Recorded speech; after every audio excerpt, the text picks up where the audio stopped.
Aujourd'hui chez HubAdvisor, on va vous parler des entités qui ont piloté la transformation digitale des grandes entreprises françaises, les Digital Factory. En effet, à partir de 2015-2016, on a vu des grands groupes comme Accor, comme Total, comme Renault notamment, lancer des équipes à côté de la DSI qui avaient en charge de lancer des gros projets digitaux pour leur entreprise. Des projets qui visaient à améliorer l'efficacité opérationnelle, mais aussi des projets qui servaient à lancer des nouveaux business pour leur entreprise, à savoir des produits, des services qui allaient intégrer du logiciel, qui allaient intégrer du digital. On va se demander pourquoi ces grands groupes ont lancé des Digital Factory, pourquoi ils n'ont pas confié ces projets à leur DSI historique, et surtout qu'est-ce que deviennent ces Digital Factory aujourd'hui. Première partie, pourquoi ces grands groupes ont lancé des Digital Factory. Pour mieux le comprendre, on va s'intéresser à la bourse. En effet, pour comprendre ce qui se passe dans la tête d'un grand dirigeant, il faut toujours regarder ce qui se passe sur les cours boursiers. Et quand on regarde les plus fortes valorisations boursières en 2005, on se rend compte qu'à part Microsoft, il n'y a aucun acteur de la tech. Par contre, en 2015, 10 ans plus tard, on se rend compte qu'il y a eu l'arrivée des GAFA. Donc Google, Apple, Facebook, Amazon, qui font aujourd'hui, ou qui font plutôt en 2015, partie des sociétés qui ont la plus grande valeur sur les marchés financiers. Ça alerte forcément un dirigeant d'une grande entreprise, parce que lui, on va dire, il survit par rapport à ses actionnaires. Donc il se dit,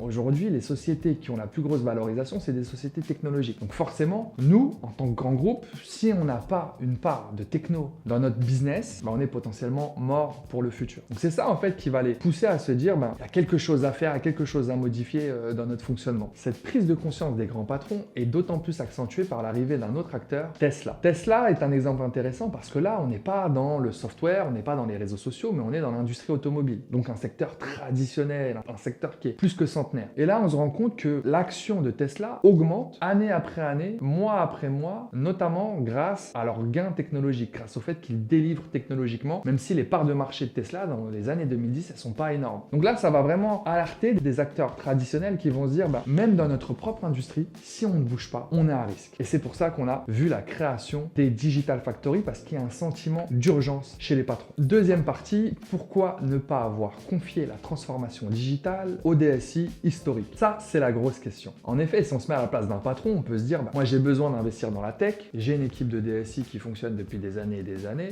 c'est à eux que je vais confier le bébé, entre guillemets. Mais ça se passe pas comme ça. Pourquoi? Parce que la mentalité des patrons à l'époque est de se dire, la DSI, qui est perçue comme une équipe de support, qui est perçue comme une équipe qui a beaucoup dû rogner sur les coûts, chez qui on a délocalisé, il y a eu beaucoup d'outsourcing dans les années 2000, notamment en Inde, c'est pas eux qui vont être au plus proche des métiers pour arriver à identifier des cas d'usage qui vont faire gagner de l'argent à notre entreprise, qui vont nous faire gagner aussi des clients par des nouveaux produits, des nouveaux services qui vont être innovants. Donc en réalité, et ça peut être un peu cruel, mais les patrons se disent, la DSI est pas au niveau par rapport à un enjeu aussi important que ça. C'est pour ça qu'ils ont créé des Digital Factory. Donc dans les Digital Factory, en fait, c'est un catalyseur de talent. On va effectivement intégrer des gens qui viennent de la DSI, mais on va aussi intégrer des gens qui viennent du métier, et on va aussi intégrer beaucoup de ressources externes. Je prends l'exemple d'un acteur comme Renault. On a eu le plaisir d'interviewer Sergio Cos, l'ancien directeur général de Renault Digital, qui nous a dit que pour eux, l'enjeu était vraiment la chasse au talent. Ils devaient recruter des développeurs, des UX designers, ils devaient recruter des data engineers, des data scientists de grand talent, très souvent en freelance. Et donc ça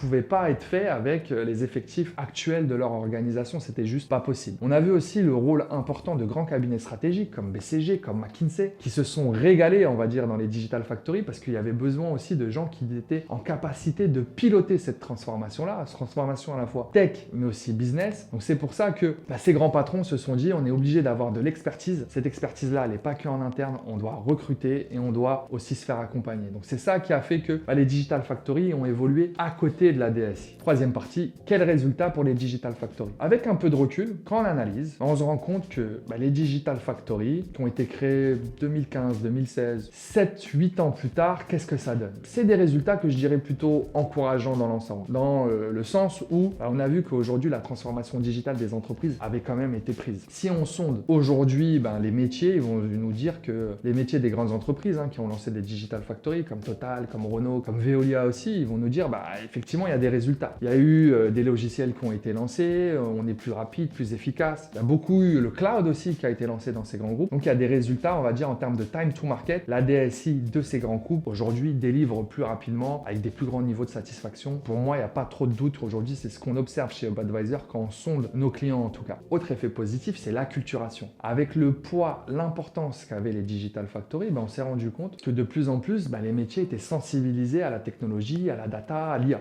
Tout simplement parce que les Digital Factory, avec un mandat qui venait du groupe, un mandat central, avaient du pouvoir pour aller rencontrer les grands directeurs métiers et leur dire quelle est ta stratégie tech, qu'est-ce que tu comptes mettre en place, voilà ce que la concurrence fait, comment on bouge, comment on avance. Si bien qu'aujourd'hui, un cadre dirigeant d'un grand groupe français ou international, peu importe, qui dise moi, dans les 5 prochaines années, la technologie ne va jouer aucune importance dans mon développement, dans le développement de mon activité, aujourd'hui, il les met sur le côté. Donc, il y a une vraie acculturation et donc ça, c'est des résultats positifs. Par contre, on ne peut pas nier effectivement le fait que les Digital Factory ont été remises en question par rapport à leur ROI, Return of Investment, par rapport à leur coût. Parce que recruter du BCG, du McKinsey, avoir des tech leaders, avoir des freelance développeurs, avoir des freelance data engineers, etc., ça coûte beaucoup d'argent pour un ROI qui n'est pas forcément au rendez-vous dans de nombreux cas. On a vu, sans citer de nom, que les Digital Factory avaient aussi causé la chute de certains dirigeants qui, à cause de ça, n'avaient pas réussi à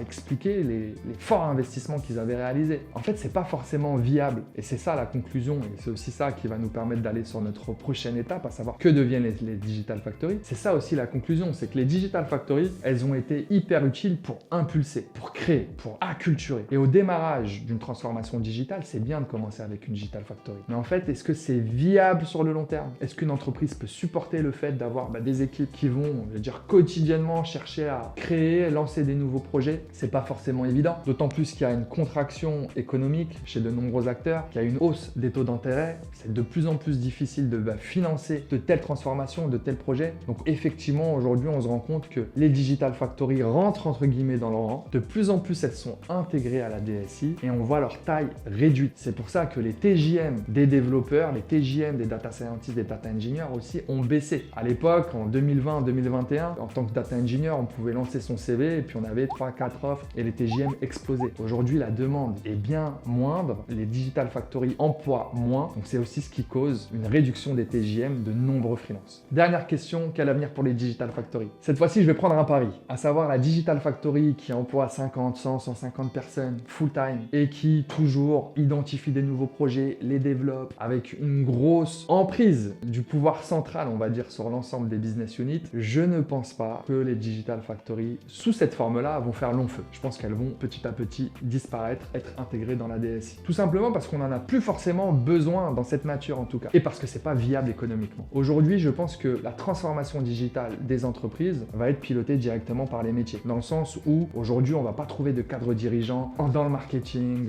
dans la supply chain, dans l'industrie, dans peu importe quel métier, dans le nucléaire, dans le retail, peu importe le métier, qui va nous dire la technologie, c'est pas important pour moi, la data, c'est pas important pour moi. Je pense que les cadres dirigeants ont compris. Et comme ils ont l'expertise métier, c'est eux qui, de plus en plus, à travers des équipes qui viennent potentiellement de la DSI pour les supporter, mais des équipes aussi internes, réalisent une veille technologique, identifient des cas d'usage, identifient des acteurs. Et là où la DSI et les Digital Factory peuvent aider, c'est au moment de l'industrialisation. Plus sur l'évangélisation, plus sur l'identification des cas d'usage. Aujourd'hui, ils sont réalisés par les métiers, mais c'est au moment où on veut mettre en production, passer à l'échelle. Là, effectivement, par sa force de frappe, la Digital Factory, la DSI, peu importe, les ressources tech centrales ont cette possibilité de pouvoir supporter la transformation digitale. Mais je pense qu'on est arrivé dans une étape où on a moins besoin de cette centralisation au niveau groupe. La digitalisation va venir du business, va venir des différents pays, des différentes business units, et donc on va aller sur de la décentralisation digitale, ce qui fait que les Digital Factory, petit à petit, selon moi, c'est un pari, je peux me tromper, vont disparaître. Je serais ravi d'avoir votre point de vue sur cette thématique. N'hésitez pas à réagir, à me donner votre angle de vue, et pour plus d'actualités IT et digital, n'hésitez pas à suivre notre page Hub Advisor.